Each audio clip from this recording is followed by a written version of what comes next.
بسم اللہ الرحمن الرحیم اعوذ باللہ السمیع العلیم من الشیطان اللعین الرجیم بسم اللہ الرحمن الرحیم الحمد للہ رب العالمین والصلاة والسلام علی سید الانبیاء واشرف المرسلین سیدنا و نبینا و شفیع المذنبین ابی القاسم محمد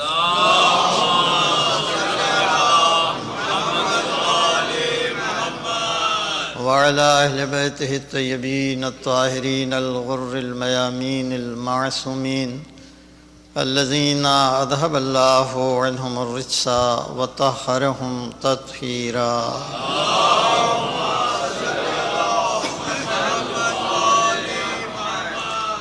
اما بعد فقد قال اللہ سبحانہ وتعالی فی القرآن الکریم بسم اللہ الرحمن الرحیم.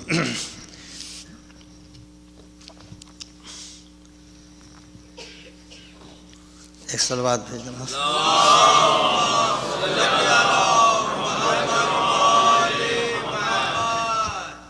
ما قدر اللہ حق قدرہ اذ قالوا ما انزل اللہ علی بشر من شیء. صلوات.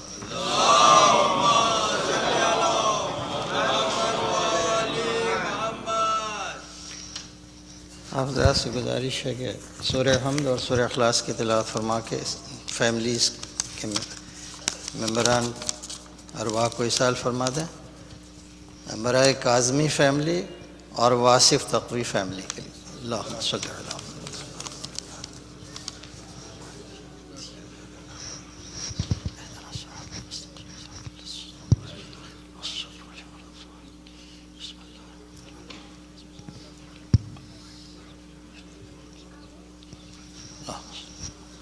ایک صلوات بھیج دینا. اللہم صلی علی محمد و آل محمد. یہ مجالس کا جو سرنامہ کلام تھا وہ یہی آیت تھی کہ جس میں پروردگار عالم ارشاد فرما رہا ہے کہ ما قدر اللہ حق قدرہ، کہ بندوں نے اللہ کی وہ قدر نہیں کی جیسی قدردانی کا وہ مستحق تھا. اذ قالوا، جب ان کا یہ قول ہو گیا، ان کا یہ نظریہ ہو گیا کہ ما انزل اللہ علی بشر من شیء، کہ ایسا کچھ نہیں ہے کہ اس زمین کے اوپر کوئی بشر ہو اور اس کے اوپر اللہ کی طرف سے کچھ نازل ہوتا ہو، چاہے ملائکہ کی شکل میں، وحی کی شکل میں، احکام کی شکل میں. تو جب بندے تنزیل کے منکر ہو گئے تو چونکہ ہم نے بڑی نعمتیں اس تنزیل کے ذریعے سے زمین تک بھیجی تھیں، لہٰذا ان کو اللہ کی نعمتوں کی وہ قدر نہ ہو سکی کہ جو ہم نے بڑی نعمتوں کے طور کے اوپر اس دنیا میں بھیجا تھا، اور اللہ کی ناقدری وہیں سے شروع ہو گئی. بہت مختصر سے وقت میں جو بات آپ کی خدمت میں عرض کرنا ہے وہ یہ ہے کہ جیسا کہ آپ نے ابھی انگریزی کی تقریر میں سنا کہ انسان تنزیل کے ذریعے سے جو پیغام آئے اس نظام کے اندر اگر اس کو سنجیدگی سے اپنے دل میں اتار لے تو اس کا ویلیو سسٹم جو ہے وہ چینج ہو جاتا ہے. اگر تنزیل کی طرف اس کا رخ نہیں ہے تو وہ موت کے مقابلے میں اس دنیا کی حیات کو زیادہ ترجیح دے گا، وہ آخرت کے مقابلے میں اس دنیا کو زیادہ ترجیح دے گا، وہ جسم کے مقابلے میں روح کے مقابلے میں جسم کو زیادہ ترجیح دے گا، وہ اللہ کے مقابلے میں بندوں کو زیادہ ترجیح دے گا.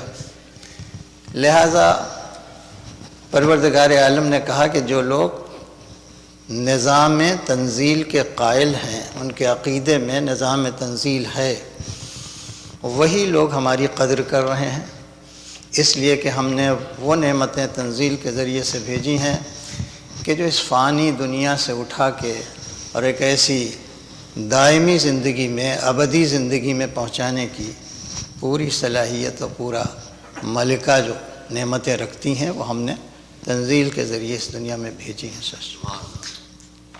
تو عام طور سے لوگ دنیا کی میجارٹی اور دنیا کی اکثریت جو ہے تنزیل کو نہیں مانتی۔ ان کا کہنا یہ ہے کہ جو کچھ بھی ہو رہا ہے وہ وقت کے اعتبار سے جو حقائق ایوالو ہوتے چلے جا رہے ہیں بس وہی حقیقت ہیں۔ ایک دن یہ دنیا ڈیزالو ہو جائے گی، جیسے ایوالو ہوئے ہیں ویسے ڈیوالو ہو جائے گی، اور الگ سے کسی خدا کی ضرورت نہیں ہے، الگ سے کسی نظام تنزیل کی ضرورت نہیں ہے۔ تو پروردگار عالم نے کہا کہ میری قدر وہی کر رہا ہے جو آخرت کے بارے میں سب سے زیادہ سنجیدہ ہے، میری قدر وہی کر رہا ہے جو آسمانی کتاب زیادہ قدر و قیمت سے دیکھ رہا ہے دنیا کی کتابوں کے مقابلے میں، میری قدردانی وہی کر رہا ہے جو ان انسانوں کی قدر کر رہا ہے جو ہم نے تنزیلاً اس دنیا میں بھیجے ہیں، ہماری قدر وہی کر رہا ہے کہ جو اس کتاب کی قدر کرے جو تنزیلی ہے، اس رسول کی، اس نبی کی قدر کرے جو تنزیلی ہے، اس ڈیوائن لا یا شریعت کی قدر کرے کہ جو تنزیلی ہے، تبھی اس کو اندازہ ہوگا کہ ہم نے اس کے لیے کون کون سا سامان اور کون کون سی تیاریاں اس کے لیے کی ہیں، اور ہم نے اس کو کیسی کیسی نعمتیں عطا کی ہیں۔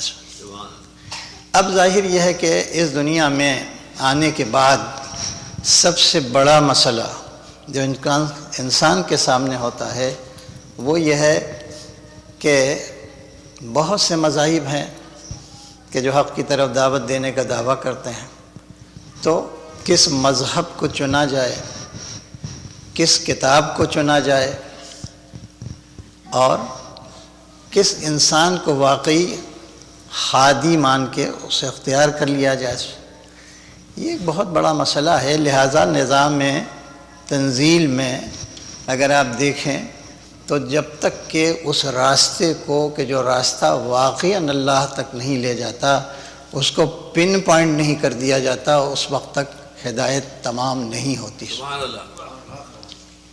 کتاب کو بالکل پن پوائنٹ کر کے کہ بس یہی کتاب، جب تک وہ کتاب سامنے نہیں رکھ دی جاتی اس وقت تک ہدایت کا کام مکمل نہیں ہوتا۔ اسی طرح سے اگر کوئی نبی ایسا ہے کہ جس کے اختیار میں وہ پورا راستہ ہے، اسی کی طرف وہ ہدایت کرتا ہے، تو ضرورت ہوتی ہے ہدایت کی کہ اس کتاب کو پن پوائنٹ کیا جائے، اس پرافٹ کو پن پوائنٹ کیا جائے، اور اس کتاب کو اور جو قبلہ ہے اس کو بھی پن پوائنٹ کر دیا جائے۔ یہی وجہ ہے کہ اگر کوئی کتاب ایسی ہے کہ جس نے اس کتاب کو اٹھا کے دکھا دیا، اس راستے کو اٹھا کے دکھا دیا، اس قبلہ کو اٹھا کے دکھا دیا، تو وہ کوئی اور نہیں ہے سوائے اسلام کے اور سوائے قرآن مجید کے۔ آپ کو کہیں یہ ہدایت کے سلسلے میں ذمہ داری کی یہ حد نظر نہ آئے گی کہ جو قرآن مجید میں نظر آتی ہے۔ اس لیے کہ سب سے بڑا مسئلہ یہی ہے کہ پرافٹس تو بہت سے ہیں، ہم کس کا دامن پکڑیں؟ کتابیں بہت سی ہیں گائیڈ کرنے کی، ہم کس کتاب کو مانیں؟ راستے تو بہت سے، ہم کس راستے کو اختیار کریں؟ سینٹرز تو بہت سے بن گئے ہیں ہدایت کے، مگر وہ سینٹر، وہ قبلہ کون ہے کہ جس کی طرف ہم رخ کر کے اور تیاری کریں؟ یہ ایک بہت بڑا دنیا کے سامنے مسئلہ ہے۔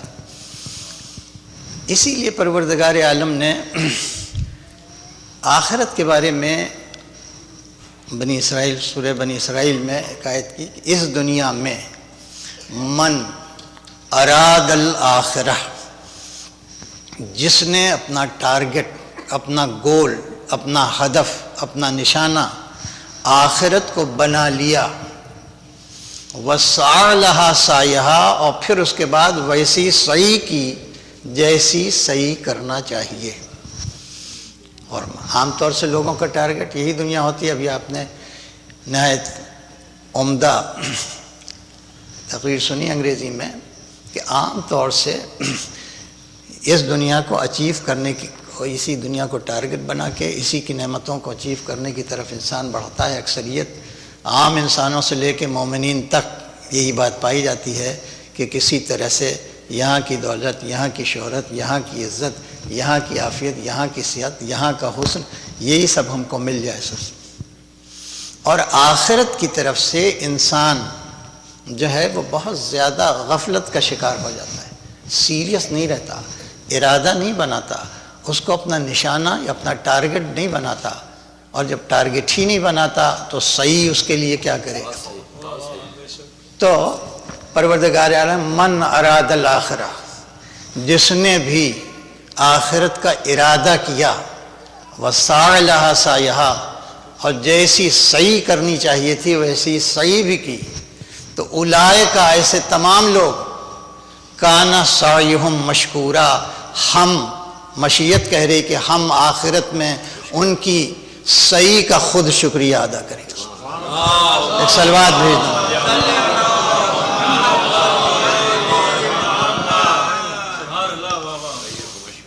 تو اب ضروری یہ ہے کہ آخرت تک صحت و سلامتی کے ساتھ پہنچانے والی کتاب کون ہے، صحت و سلامتی کے ساتھ پہنچانے والا پرافٹ کون ہے، اور صحت و سلامتی کے ساتھ پہنچانے والا مرکز کون ہے، اور سینٹر کون ہے، اور قبلہ کون ہے.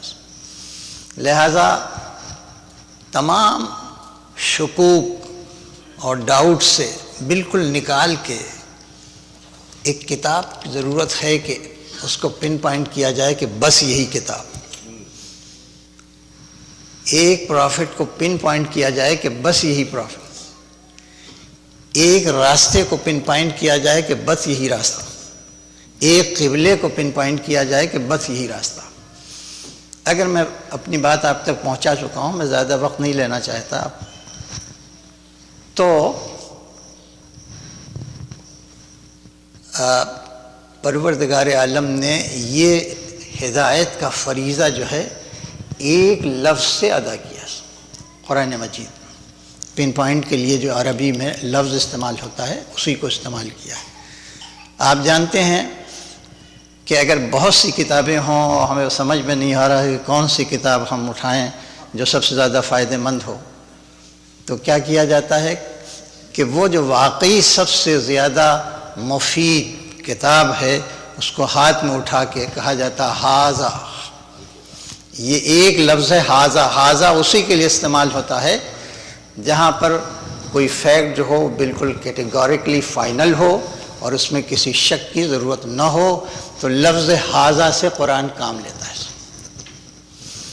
اب آپ قرآن کی تلاوت کریں گے اگر، تو آپ کو کہیں پہ ارشاد ہوگا کہ ان ھذا القرآن یہدی للتی ہی اقوم. ان ھذا، یقیناً بس یہی قرآن ہے کہ جو ہدایت کرتا ہے، باللتی، ایک ایسے راستے کی، اقوم کہ جو ہمیشہ قائم رہنے والا ہے. چاہے مادیت کی کتنی آندھیاں چلیں، دہریت کی کتنی آندھیاں چلیں، فلسفوں کے طوفان اٹھے، کچھ بھی اٹھے، مگر اگر کوئی دین قائم رہنے والا ہے تو اسی کی طرف ھذا القرآن، یہ قرآن ہے کہ جو ہدایت کرتا ہے. اس کے بعد جب پرافٹ کی بات آئی، بہت سے پرافٹس ہیں، لیکن قرآن مجید نے یہ لفظ نبی کے بارے میں بھی استعمال کیا. سب ہیں ویسے، لیکن جس زمانے میں قرآن آیا تو ارشاد ہوتا ہے کہ جتنے بڑے بڑے، جیسا میں عرض کر چکا ہوں کہ بڑے بڑے ریلیجن ہیں، چاہے جوڈائزم ہو، کرسچینٹی ہو، اسلام ہو، ان سب کے فور فادر جناب ابراہیم ہیں. ابراہیم کے بارے میں ایک سورہ بھی ہے، اور ابراہیم نے محاذ تبلیغ کے اوپر بڑے معرکے سر کیے ہیں. تو قرآن مجید کہتا ہے کہ ابراہیم اپنی جگہ کے اوپر، مگر ان اول الناس بابراہیم، ابراہیم سے قریب تر، اولا کے معنی آپ بہتر سمجھتے ہیں. ان اول الناس، تمام عالم انسانیت میں ابراہیم سے قریب تر اگر کوئی ہے تو وہ لوگ الذین اتبعوہ کہ جو ابراہیم کے بعد اس کا اتباع کرتے ہوئے چلے آ رہے ہیں، سبحان اللہ، پیروی کرتے چلے آ رہے ہیں۔ وَهَذَا النَّبِيُّ، اب لفظ پھر آیا، اور یہ نبی، اس کے معنی اگر ہم اس نبی کا دامن پکڑ لیں تو ہماری ہدایت میں کوئی کسر نہ رہ جائے۔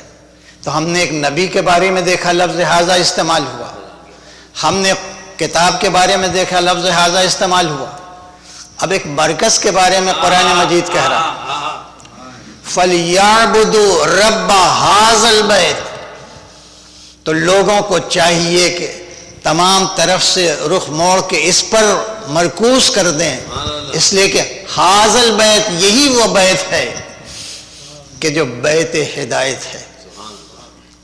تو ایک بیت کے لیے لفظ ھذا آیا، ایک کتاب کے لیے لفظ ھذا آیا، ایک نبی کے لیے لفظ ھذا آیا۔ اب اگر کوئی ایسا دن آ جائے جہاں سب ایک جگہ پر جمع ہو جائیں، وہی بیت جس کے لیے ھذا کہا گیا وہ بھی ہو، وہی نبی جس کے لیے ھذا کہا گیا وہ بھی ہو، وہی قرآن جس کے لیے ھذا کہا گیا وہ بھی ہو، اور وہی گھر وہ ہو جس نے نیا در کھول کے اس کو بلا لیا ہو، اور بلانے کے بعد وہی نبی ہو جس کو ہاتھ میں اٹھائے ہوئے ہو۔ ابھی 10 برس بعد قرآن نازل ہوگا مگر قرآن اس کی زبان کے اوپر جاری ہو گیا ہو۔ ھذا قرآن بھی ہے، ھذا نبی بھی ہے، ھذا البیت بھی ہے۔ اب اگر یہی وہ ہے کہ جب سب سے بڑی نعمتیں آ کے جب اس کی طرف مرکوز ہو گئی ہیں تو کیوں نہ حکم آئے کہ اگر اس نعمت کو تم نے نہیں پہنچایا تو کچھ نہیں پہنچایا، اس کا دامن رکھو۔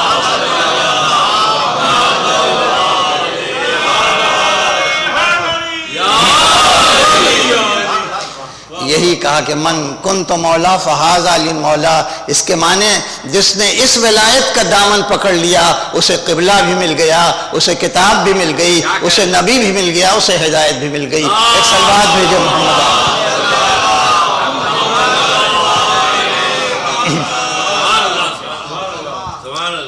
اسی لیے پروردگار عالم نے ایک چھوٹی سے سورہ میں نفع و نقصان کو سمیٹ کر رکھ دیا۔ اب آپ کی سنی ہوئی ہے مگر بہت چھوٹی سی، بڑی جامع سورہ ہے۔ ارشاد ہوتا ہے سارے انسان چاہے جتنے فائدے میں ہوں، ان الانسان لفی خسر، سب کے سب گھاٹے میں، سب کے سب گھاٹے میں۔ آپ اچھی طرح جانتے ہیں کہ انسان کی زیادہ خواہش جو ہوتی ہے وہ دولت کے جمع کرنے کی ہوتی ہے۔ سب سے زیادہ فائدے وہی ہوتے ہیں جو سب سے زیادہ ویلدی ہوں، سب سے زیادہ ریچ ہوں، ایفلوئنٹ ہوں سب سے زیادہ۔ لیکن اگر آپ بڑے بڑے بلینئرز اور ملینئرز کی پرائیویٹ ڈائری کو دیکھیں گے، جیسا کہ بعض لوگوں نے دیکھ کے کہا، ان کا کہنا ہے ہم سمجھتے تھے کہ یہ دولت جو ہے اس میں پرچیزنگ پاور بہت ہے، جو جی چاہے خرید لے، یہ باغ خرید لے، یہ محل خرید لے، سب کچھ خرید سکتی ہے۔ لیکن بعد میں جب وہ بوڑھے ہو گئے، دولت کے انبار پہ بیٹھے تھے، تو انہیں ایک عجیب سا تلخ اور کڑوا احساس ہوا، اور پھر انہوں نے اپنی ڈائری میں لکھا کہ ہم سمجھتے تھے کہ دولت سب کچھ پرچیز کر سکتی ہے، خرید سکتی ہے، لیکن یہ تجربہ بعد میں ہوا کہ دولت بڑا اچھا مکان تو خرید سکتی ہے مگر سکونت نہیں خرید سکتی، دولت بہت اچھا بستر تو خرید سکتی ہے مگر نیند نہیں خرید سکتی، دولت بہت قیمتی دوائیں تو خرید سکتی ہے مگر شفا نہیں خرید سکتی، دولت بہت اچھے حسن کو جمع تو کر سکتی حسینوں کو مگر حیا نہیں خرید سکتی، دولت ساتھیوں کو خرید کے جمع کر سکتی ہے مگر وفا نہیں خرید سکتی۔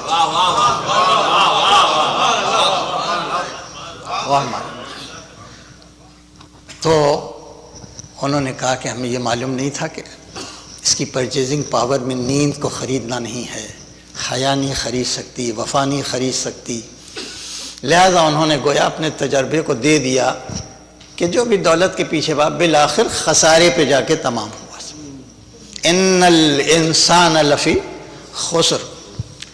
اب اس کے بعد مستثنا کیا گیا الا الذین آمنوا، مانے جس کو ایمان کی دولت مل گئی 1/4 خسارے سے نکل گیا، اس کے ساتھ عمل صالح بھی کیا تو آدھا خسارے سے نکل گیا.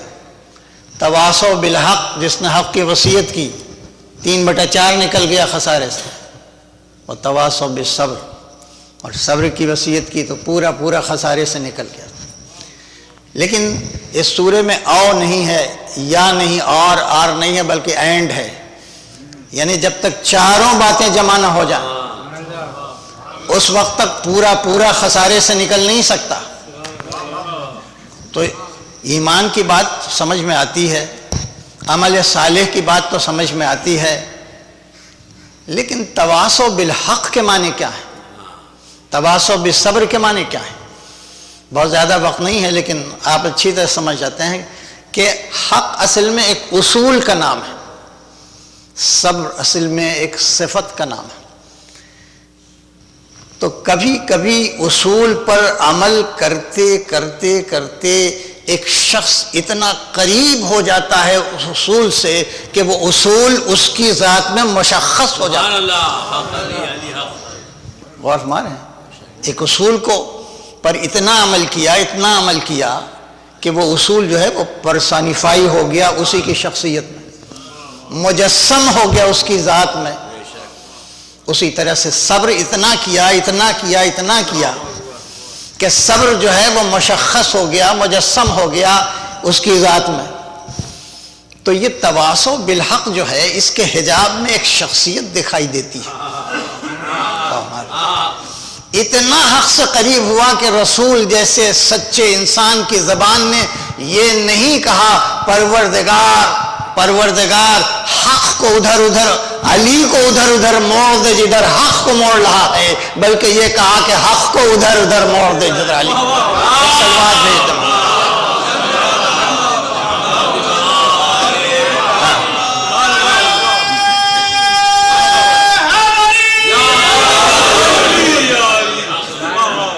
اس لیے حق ایک اصول کا نام ہے. یہ اصول کسی شخصیت کے پیچھے چلے گا. اس کے معنی یہ ہیں 647 ہجری میں تو شخصیت چلی گئی دنیا سے، اب تو نہیں ہے نا دنیا میں. 47 میں اس کے سر پر اس کی شہادت ہو گئی، اب تو نہیں. اب اصول کیا کرے گا؟ اس کے معنی کہ جب ہاتھوں پہ اٹھایا تھا حق کو مشخص کر کے، مجسم کر کے، تو وہ حق کی پہلی شخصیت تھی جس کا اعلان کیا تھا. اس کے بعد جو آئے گا اصول اسی شخصیت کو فالو کرتا ہے، یہاں تک کہ وہ دن آ جائے کہ جب زمین کے اوپر حق ہی کی حکومت ہو جائے. ایک سلوات بھیجے.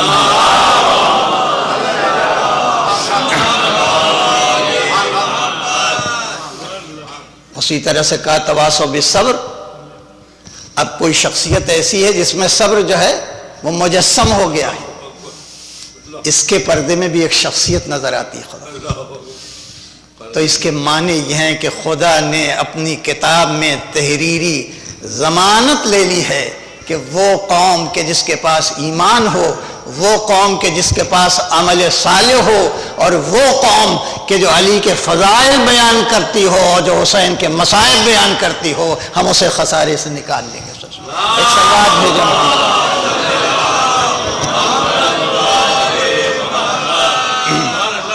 ایک سلوات اور بھیج دے بس.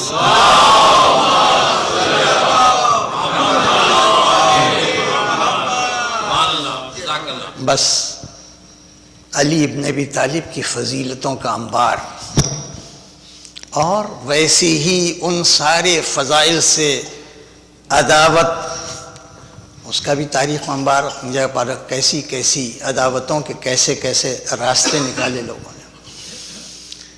کہ علی اور ذکر علی کو منظر عام سے ہٹا دیا جائے، کھرچ کے پھینک دیا جائے. لیکن علی کے ذکر کو اس خوبصورتی سے امام حسین نے بچایا کہ جس کا کوئی جواب نہیں. اس میں اگر آپ غور کریں گے تو آپ کو معلوم ہوگا کہ پورا دین چونکہ ریوالو کر رہا تھا ذکر علی پر، نام علی پر، فضیلت علی پر، لہذا اس کو بچانا بھی ضروری تھا۔ اس کے لیے ضروری تھا کہ کوئی ایسا صاحب حکمت اٹھے کہ جو صبح قیامت تک کے لیے نام علی کو بچا لے۔ کیا کیا امام حسین نے؟ ان کے گھر میں جو بچہ پیدا ہوتا اس کا نام علی رکھا۔ چھوٹا ہوگا تو علی اصغر کہلائے گا، بڑا ہوگا تو علی اکبر کہلائے گا، معصوم ہوگا تو علی ابن الحسین کہلائے گا، لیکن جو بیٹا ہوگا اس کا نام علی ہی رکھیں گے، اور جو بیٹی ہوگی اس کا نام فاطمہ رکھیں گے۔ چھوٹی ہوگی تو فاطمہ صغریٰ، بڑی ہوگی تو فاطمہ کبریٰ۔ امام حسین نے علی کی سیرت کو پورا محفوظ کیا کہ اگر بچپن دیکھنا ہو علی کا تو میرے علی اصغر کا حوصلہ دیکھو، جوانی دیکھنی ہو تو علی اکبر کو آ کے دیکھ لینا، علی کی عصمت کو دیکھنا ہو تو علی ابن الحسین کو آ کے دیکھ لینا۔ کوئی انسان تصور کر سکتا ہے کہ وہ حاکم کہ جو رومن امپرر سے آگے بڑھ گیا، پرشین امپرر سے آگے بڑھ گیا، کوئی اس کا جواب نہیں پوری دنیا میں اس وقت کی تاریخ میں؟ کون ایسا حاکم گزرا، کون ایسا امپرر گزرا کہ ایک ہی وقت میں 4 کانٹیننٹ کے اوپر جس کا قبضہ ہو؟ اور ہمارے ہیں 4 ملک نہیں، کانٹیننٹس، بر اعظم پہ جس کا قبضہ ہو، اور دونوں میں فقط جو کانفلکٹ ہے وہ ولایت اور ملوکیت کی ہے۔ ولایت بڑی ہے کہ ملوکیت بڑی ہے؟ تب ظاہر ہے اسی لیے لے کے چلے آئے تھے، علی کا بچپن بھی لائے، علی کی جوانی بھی لائے، علی کی عصمت بھی لائے، علی کا پورا مرقع کربلا میں لے کے چلے آئے، انہی کو اپنے لشکر کا سپاہی بنایا کہ جن کی روح میں معرفت علی اتر چکی تھی۔ لہذا جب ملوکیت نے اپنا تجربہ پورا کر لیا، اس لیے کہ ملوکیت کے پاس جو طاقتیں ہیں، ایک طاقت کا نام ہے لشکر، اسلحہ، اور اس کے بعد پروپیگنڈا مشینری جو ہوتی ہے، اور اس کے بعد پاور آف ویل جو ہو، جتنے بھی مادی طاقتیں ہو سکتی ہیں وہ سب ملوکیت کے پاس ہیں، خرید سکتے ہیں، انسانوں کو خرید سکتے ہیں۔ اور ادھر ولایت، تو امام حسین نے میدان کربلا میں جب ملوکیت اور ولایت کا مقابلہ ہوا تو قرآن نے کہا تھا کہ ولایت کا کام یہ ہے کہ وہ اندھیروں سے نکال کے نور کی طرف لے آتی۔ ہاں، مشہور آیت ہے، اللہ ولی الذین آمنوا، اللہ کا رشتہ صاحبان ایمان سے ولایت کا ہے، اور سارے بندوں سے رشتے ہیں، وہ رازق سب کا ہے، وہ مالک سب کا ہے، وہ خالق سب کا ہے، مگر ولی فقط صاحبان ایمان کا ہے، اور اس کی ولایت کا فائدہ یہ ہے کہ وہ اندھیروں سے نکال کے اور نور کی طرف لے آتا ہے۔ پورے قرآن کریم میں آپ چھان ڈالیں، کہیں نور کا جمع، اس کا پلیورل نہیں ملے گا، ہمیشہ نور۔ ایک موقع آیا تھا وہاں بھی واحد استعمال کیا گیا، جمع نہیں استعمال کیا گیا، اسی نور کو انوار نہیں کہا بلکہ نور علی نور۔ اس کے معنی نور کو ایک حقیقت ہے، تو اندھیرے تو کیسے ہم سمجھ جائیں کہ وہ حقیقت کیا ہے؟ جب اندھیروں کو ہم سمجھیں گے تو اس کے مقابلے میں وہ نور بھی سمجھ میں آ جائے گا۔ دنیا میں جو اندھیرے پھیلے ہیں ان کے 3 بڑے بڑے سورسز ہیں، سرچشمے ہیں۔ یا دنیا میں اندھیرا اس لیے پھیلا کہ توحید نہیں ملی دنیا کو، تو شرک کا اندھیرا پھیل گیا۔ ابھی بہت بڑا موضوع ہے اپنی جگہ کے اوپر کہ اصل خدا کے وجود پر ایمان کو ایمان نہیں ہوتا، وہ تو کافر بھی ایمان رکھتا ہے، مگر وہ ہے کیسا، اس کی توحید کی حقیقت کیا ہے؟ لہذا اس حقیقت سے محروم دنیا اندھیرے میں چلی گئی۔ اس کے علاوہ اللہ نے اپنے اور بندوں کے درمیان کوئی معتبر کمیونیکیشن رکھا ہے کہ نہیں؟ اس کو جو اصطلاح میں نبوت کہتے ہیں، جو لوگ نبوت کے اجالے سے محروم رہ گئے وہ اندھیرے میں چلے آئے۔ نبی دنیا میں ہمیشہ کے لیے نہیں آیا تھا، وہ ایک پوائنٹ آف ٹائم پہ چلا گیا، سن 11 ہجری میں چلا گیا، اس کے بعد کیا ہوگا؟ لہذا نبی کے بعد جن کو امامت کی روشنی نہیں ملی وہ اندھیرے میں چلے گئے۔ تو اب ہمیں ضروری ہے کہ سارے اندھیرے سے نکلیں۔ تو سارے اندھیرے سے کیسے نکل سکتے ہیں؟ ایک بار شرک کے اندھیرے سے نکلیں، دوسری بار کفر کے اندھیرے سے نکلیں، تیسری بار نفاق کے اندھیرے سے نکلیں۔ تو اللہ نے کہا کہ ہم نہ تمہارے رسول ہیں نہ تمہارے امام ہیں، ہمارا تم سے جو رشتہ ہے وہ نہ نبوت کا ہے، نہ رسالت کا ہے، نہ امامت کا ہے، ہمارا تم سے جو رشتہ ہے وہ ولایت کا ہے۔ ہم ولی ہیں، اور ہم نے اپنی کتاب میں لکھ دیا ہے کہ یا اللہ ولی ہے سوائے اس کے کچھ نہیں، کہ اللہ ولی ہے، اس کا رسول ولی ہے، اور یا وہ جو عالم رکوع میں حالت رکوع میں زکوٰۃ دیتا ہے۔ اس کے معنی یہ ہیں کہ اگر ہم دائرے ولایت میں آ جائیں تو اس دائرے میں ہمیں نبوت کا اجالا بھی مل جائے، امامت کا اجالا بھی مل جائے۔ اس کے معنی ولایت وہ ضمانت ہے جو ہر اندھیرے سے نکال کے اجالے میں رکھ دے۔ صلوات بھیج دیں۔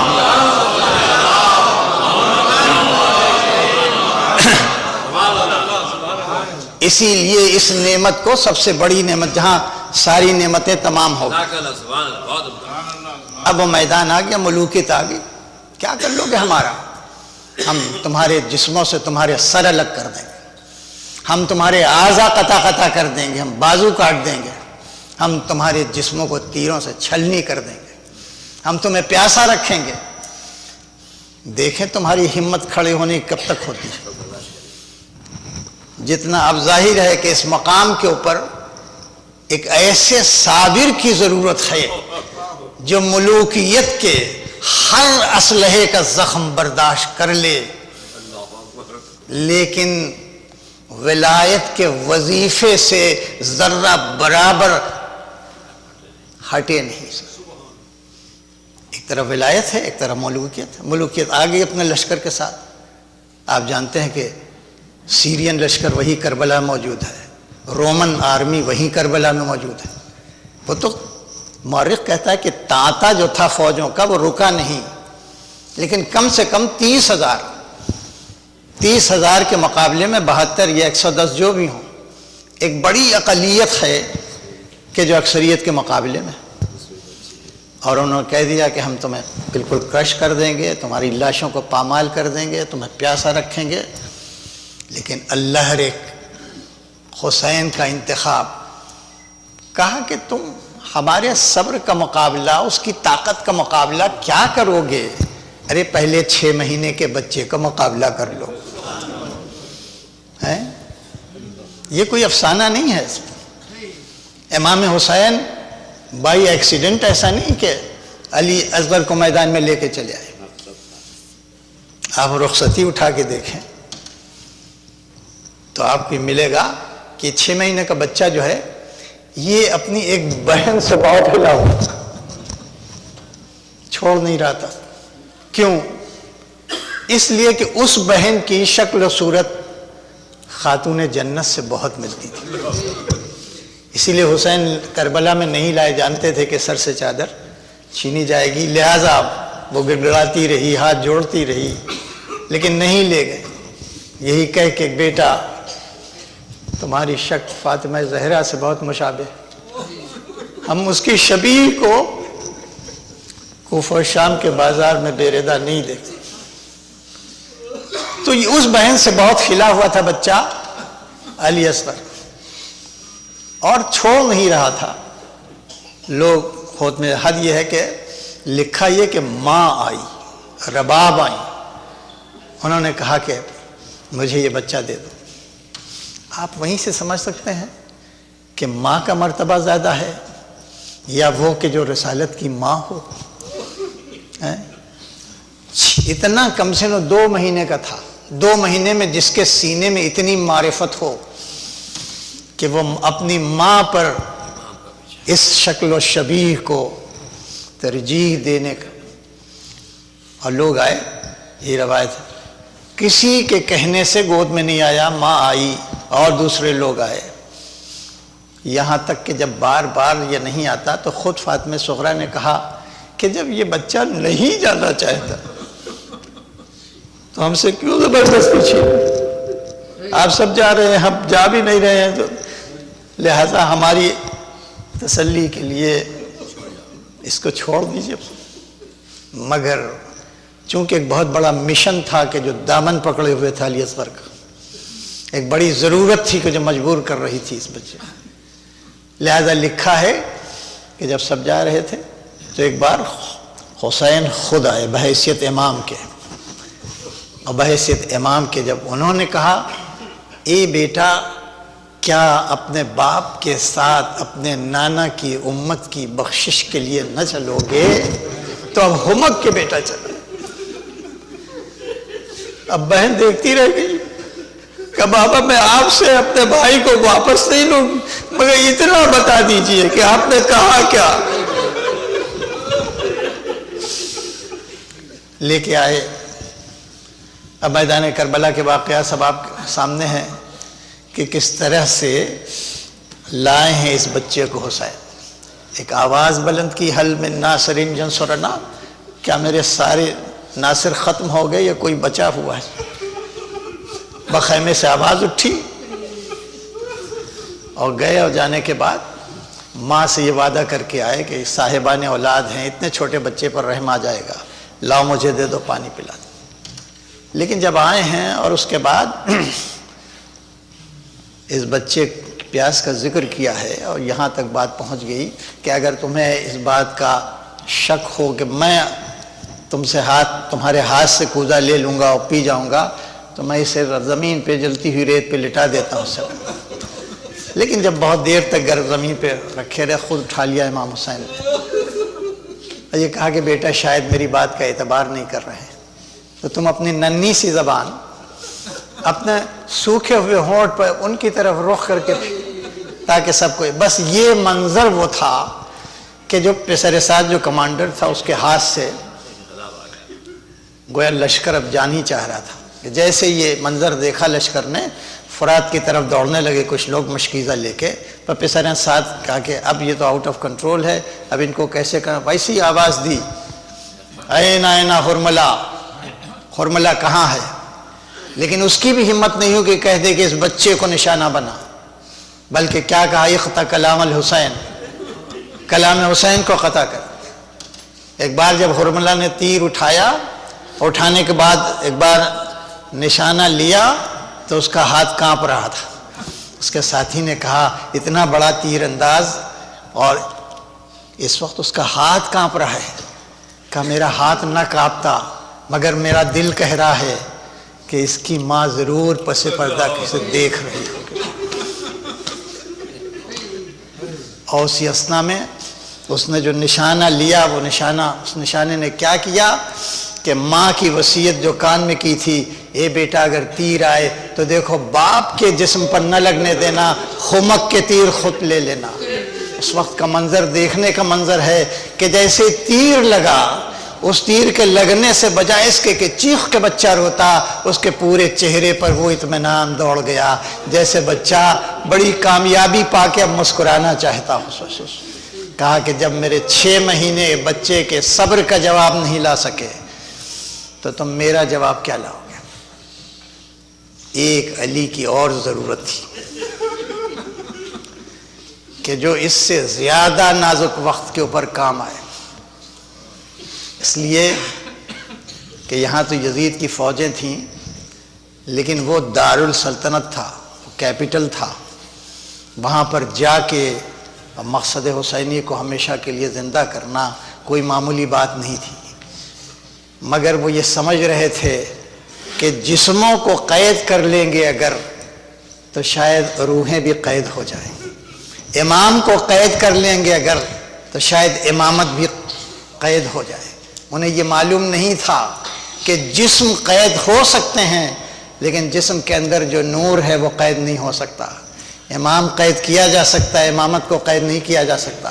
یہی وجہ ہے کہ بس آپ اندازہ کریں، میں بات اپنی ختم کروں، کہ وہ اتنا بڑا ایمپرر، اتنا بڑا حاکم، اتنا بڑا شہنشاہ کہ جو اپنی شہنشاہیت کے غرور میں اس نے نہ وحی کو کچھ سمجھا نہ کتاب کو کچھ سمجھا، اور اس کے بعد اپنی فتح کا جشن منانے کے لیے اس نے پورے شہر کی آئینہ بندی کی اور دور دور سے ایمبیسیڈرز بلا لیے، اور اس کے بعد سونے اور چاندی کرسی پر بٹھانے کے بعد اب قیدیوں کو جب اس دربار میں پیش کیا گیا تو اس نے ظاہر ہے کہ پیسے میں بڑی طاقت ہوتی ہے، بہت سے اسپیکرز خرید لیے، مقرر خرید لیے کہ وہ جائیں اور تخت یزید کے سامنے کھڑے ہو کے وہ اہل بیت کی برائی کریں، امام حسین کو برا بھلا کہیں، یزید کی فضیلت بیان کریں۔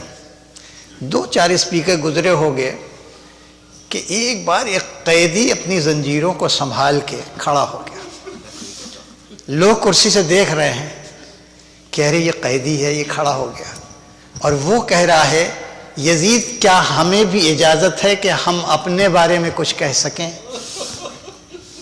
یزید نے منع کر دیا، وہ منع کر رہا ہے، بس اس کے منع کرنے سے امبیسیڈرز کا جو مجمع تھا وہ الرٹ ہو گیا، وہ چونک گیا کہ بھئی کیا کہہ سکتا ہے، اس کی قید میں ہے، اس کے امپریزن میں ہے، اس کا پرزنر ہے، بھلا یہ کیا کہے گا؟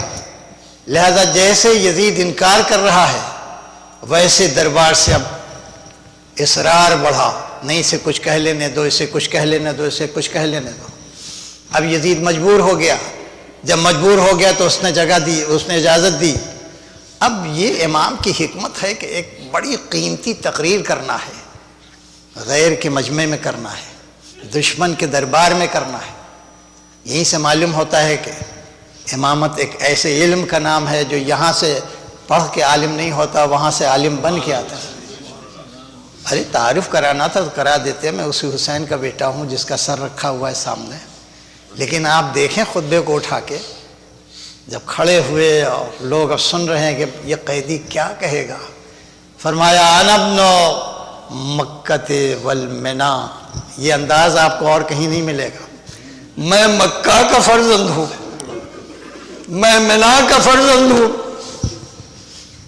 اس طرح کی تقریر ابھی تک نہیں سنا تھا کسی سفیر نے، انا ابن مکہ والمنا۔ اور اس کے بعد فرماتے ہیں کہ کرنے کے بعد کہ میں منا کا فرزند ہوں، میں مکے کا فرزند ہوں، میں حل و حرم کا فرزند ہوں۔ اور پھر جب ذہن ہموار ہو گیا تو اب آئے انا ابن محمد المصطفیٰ، میں محمد مصطفیٰ کا لال ہوں، ان کا فرزند ہوں۔ انا ابن علی المرتضیٰ، میں علی مرتضیٰ کا فرزند ہوں۔ انا ابن فاطمہ الزہراء، اور اس کے بعد کہا کہ انا ابن مذبوح بالقفا، میں اس کا بیٹا ہوں جس کو پس گردن سے ذبح کیا۔ زیادہ جملے نہیں ہیں، چند جملے ہیں، سارے دربار کو اپنی طرف متوجہ کر لیا کہ اب آگے کہنے کے لیے یزید راضی نہیں تھا۔ فوراً مؤذن کو ایک بار کہا، اشارہ کیا، جاؤ اور جا کے اذان کی آواز بلند کرو، اس لیے کہ یہ تقریر اذان کے بعد نہیں چل سکے گی۔ اذان انہی کی حفاظت انہی کے ذمہ ہے۔ مؤذن نے ناوقت تھا، نماز کا وقت بھی نہیں تھا، اس نے اللہ اکبر کی آواز بلند کی، جیسے اللہ اکبر کی آواز بلند ہوئی ویسے امام کی تقریر رک گئی۔ مؤذن نے کہا اشہدو ان لا الہ الا اللہ، سید سجاد نے کہا میں گواہی دیتا ہوں کوئی خدا نہیں سوائے وحدہ لا شریک کے۔ اس کے بعد کہا اشہدو ان محمد رسول اللہ، بس ذرا سا وقفہ لے کے کہا یزید اتنا بتا دے اذان میں جس کا نام لیا جا رہا ہے وہ تیرے جتھے کہ میرے جتھے۔ پہنچ گیا پیغام، پہنچ گیا پیغام۔ غور فرما، یہی وجہ ہے کہ اب ضرورت اس بات کی ہے کہ ان کی آواز کو ایک زندان میں مقید کر دیا جائے، ان کو ریلیز نہ کیا جائے، اس لیے کہ شام میں جب جائیں گے تو شام والوں میں بغاوت پیدا ہو۔ بہرحال جتنے دن تک رہے شام میں مکمل ایک طریقے سے بغاوت پیدا ہو۔ یزید کی بیوی دربار میں چلی آئی، اس کے سر پر نقاب نہیں تھی تو یزید نے اپنی عبا ڈال دی اس کے اوپر. اس نے عبا کو پھینک کے کہا میرے پردے کا بڑا خیال، آل رسول کے پردے کا کوئی خیال نہیں. اس کا بیٹا آیا، اس نے ٹھوکر ماری تخت، کہا کہ اس تخت پر بیٹھنے کی سزا میرا باپ بھی پائے گا جیسے میرے دادا نے پایا تھا. یہ سب بیان دشمن کی طرف سے ہو رہا ہے. اس کے بعد بیٹی آ گئی، اس نے بھی اس اقتدار کے خلاف اپنی زبان کے اوپر کلمات جاری کیے. آپ اگر پڑھیں گے تو دھیرے دھیرے دھیرے پورے شام کے اندر ایک ایسی فضا پیدا ہو گئی کہ جس نے انقلاب برپا کر دیا، جس نے اس حکومت جور کے خلاف بغاوت پیدا کر دی. بہرحال بہت دن تک روکنے کے بعد بھی جب نہیں روک سکا تو ایک دن حداد کو بلا کے سید سجاد کی بیڑیاں اور ہتھکڑیاں کٹوا دی. اور وہ حداد آپ جانتے ہیں بلیک اسمتھ جو ہوتا ہے، لوہار جو ہوتا ہے، ایک بار چیخ کے رو دیا. حالانکہ اس کا کام یہی تھا کہ پیر کی جو بیڑیاں ہیں اس کو کاٹ دے، ہاتھ میں جو ہتھکڑی ہے اس کو کاٹ دے، اور توق جو ہے اس کو کاٹ دے. تو بیڑیاں تو کاٹیں اس نے، ہتھکڑیاں تو کاٹیں، لیکن جب توق کاٹنے لگا تو چیخ کے رو دیا. تو یزید نے کہا تو کیوں رو دیا؟ کہا کہ جب میں توق کو الگ کر رہا تھا تو یہ حلق کے گوشت کے ساتھ الگ ہو رہا تھا. اتنے دن تک جس کے حلق میں یہ توق، خاردار توق، اس نے کیسے برداشت کیا؟ تو جب یزید نے دیکھا کہ دشمن بھی رونے لگے تو اپنے حق میں یہی بہتر سمجھا کہ جلدی ان کو آزاد کر دینا چاہیے. بس بلا کے کہا آج سے آپ آزاد ہیں، آپ یہاں رہنا چاہیں تب بھی رہ سکتے ہیں، آپ وطن جانا چاہیں تو جا سکتے ہیں. بس دربار سے نکل کے سیدھے زندان میں گئے سید سجاد، اور جانے کے بعد اپنی پھوپھی کو خبر سنائی، پھوپھی اماں ہم رہا کر دیے گئے.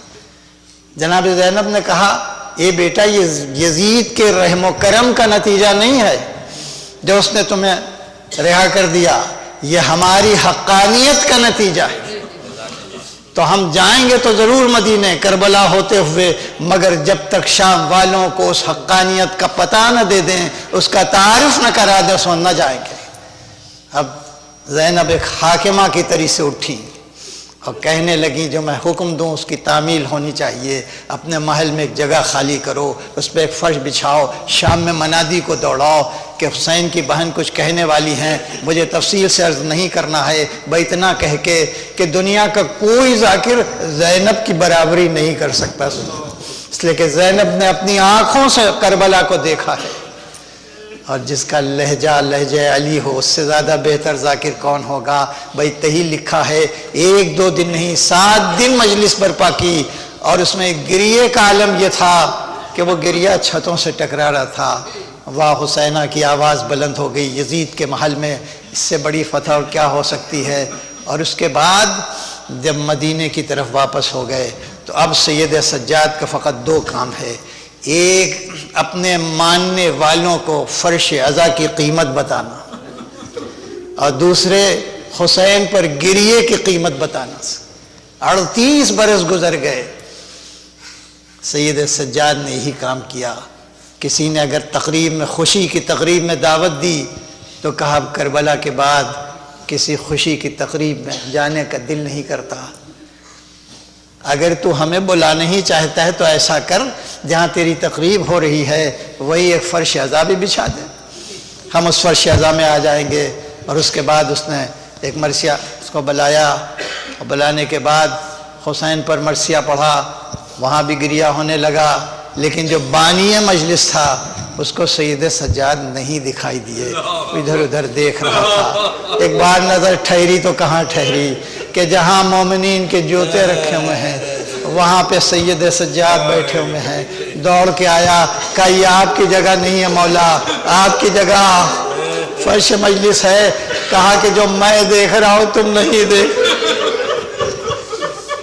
ارے جہاں رسول اللہ آ گئے ہوں، علی آ گئی ہوں، میری جدہ ماجد آ گئی ہوں، وہاں جا کے میں کیسے بیٹھوں. اجرکم اللہ. روتے رہے روتے رہے. آپ کو معلوم ہے کہ مدینے کے بازار میں نکل جاتے تھے، خاص طور سے اس راستے سے جہاں قصاب کی دکانیں ہوتی تھیں، اور رکنے کے بعد جب وہ سر کٹا ہوا دیکھتے تھے تو دور سے آتے ہوئے دیکھ کے قصاب جو ہوتے تھے اس پہ پردہ ڈال دیتے تھے. جب پردہ ڈالتے تھے تو جو گاہک، جو کسٹمر، اس کو اعتراض ہوتا تھا کہ یہ جو جانور کا سر ہوتا ہے وہ گوشت کی کوالٹی بتاتا ہے، چھوٹا جانور ہے، بڑا جانور ہے، کیا ہے، اس کو تم ڈھانک دیتے ہو، ہمیں دھوکہ دیتے ہو. کہا نہیں، ہم تمہیں دھوکہ نہیں دیتے. وہ جو آ رہا ہے جب وہ یہ سر دیکھتا ہے تو ہم سے پوچھتا پانی پلایا تھا، ہم کہتے بغیر پانی پلائے کہ ہم ذبح نہیں کرتے. تو آسمان کی طرف ہاتھ اٹھا کے کہتا ہے ارے میرا بابا 3 دن کا بھوکا اور پیاسا ذبح کر دیا گیا. رو رہے ہیں اور اس کے بعد لوگوں کو دعاؤں کے ذریعے سے خدا سے قریب کر رہے ہیں. 3 کام بڑے بڑے کیے، صحیفہ سجادیہ لکھی، رسالہ حقوق لکھا، غلاموں کو آزاد کر دیا، اپنے چاروں طرف جمع کر کے غلاموں کو عالم دین بنایا، اور عالم دین بنانے کے بعد مختلف علاقوں میں بھیج کے اور دین ترویج کی، اور پھر اس کے بعد گریے کو اپنی زندگی کا ایک مستقل گویا فریضہ بنا لیا. یہاں تک کہ لوگوں کو اعتراض ہوا. ان میں سے منحال کا نام آتا ہے. منحال نے کہا فرزند رسول بہت رو چکے، اب کب خاموش ہوئیے گا؟ اس لیے کہ آپ جس شہادت پہ آنسو بہا رہے ہیں وہ شہادت تو آپ کے گھر کی میراث ہے. کہا کہ یہ سچ کہتے ہو میراث ہے، مگر یہ بتاؤ کہ کیا سیدانیوں کے سر سے چادر کا چھن جانا بھی میری میراث ہے؟ بعزیزو، چوتھا کام جو سید سجاد نے کیا وہ رات کی تاریکی میں اٹھ کے کتنے گھر ہیں کہ جہاں یتیموں کے لیے، بیواؤں کے لیے، مسکینوں کے لیے، غریبوں اور فقیروں کے لیے آپ اپنے پشت کے اوپر روٹیاں لاد کے بانٹ رہے ہیں. لوگوں کو نہیں معلوم کہ سر پر نقاب ڈال کے کون آتا ہے، لیکن جب وہ اس دنیا سے اٹھ گیا تب وہ در در روٹیاں پہنچانے والا اب نظر نہیں آتا. یہی وجہ ہے کہ جیسے ہی خبر مدینے میں دوڑی کہ ولید نے زہر دے دیا ہے اور شہید ہو گیا وہ امام کہ جو یتیم پروری کر رہا تھا، جو غربا پرور تھا، تو اتنا مجمع ہوا کہ جس در سے جنازہ اٹھا، بقی بہت زیادہ دور نہیں ہے مگر گھر سے اور بقی تک جانے میں شام ہو گئی. بس آخری جملہ سنو، اب آپ کی زحمت کو ختم. آپ تصور کریں ایک جنازہ ہے، چند قدم پہ بقی ہے، لیکن اتنا مجمع ہے کہ جنازے کو بڑھنے نہیں دے رہا ہے. سب چاہتے ہیں ہم کاندھا دے دیں. شام ہو گئی تو عجب نہیں کہ روح سید سجاد نے کہا پالنے والے میرا جنازہ دفن نہیں ہو پا رہا ہے اس لیے کہ بھیڑ اتنی زیادہ ہے، اور میرے بابا کا جنازہ اس لیے دفن نہیں ہوا کہ کوئی پرسان حال. سيعلم الذين ظلموا أي منقلب ينقلبون. الہی